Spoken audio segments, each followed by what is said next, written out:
Today we're asked to solve for x. We have x plus 5 divided by 5 is equal to 6 divided by x minus 2. So again, we have a fraction equal to a fraction, so we can cross multiply. We get x plus 5 times x minus 2 is equal to, well, 5 times 6 is 30. So there isn't anything the same on both sides of the equal sign, so we do have to distribute. Okay, so you are going to FOIL. So we get x squared minus 2x plus 5x minus 10 is equal to 30. Simplify, x squared plus 3x minus 10 is equal to 30.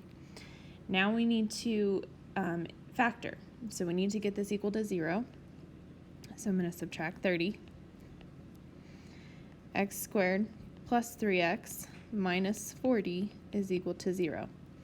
Now I need to find two numbers that will multiply to negative 40 but add to a positive 3.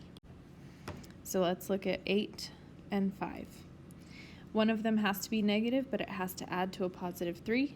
So I'm going to make the 5 negative.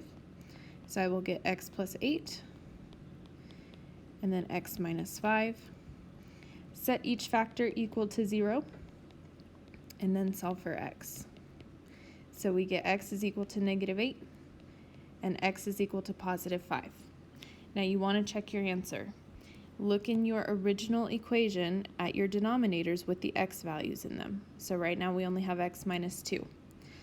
If we set that equal to 0, we get that x cannot be 2. Since negative 8 and 5 is not 2, these solutions will work.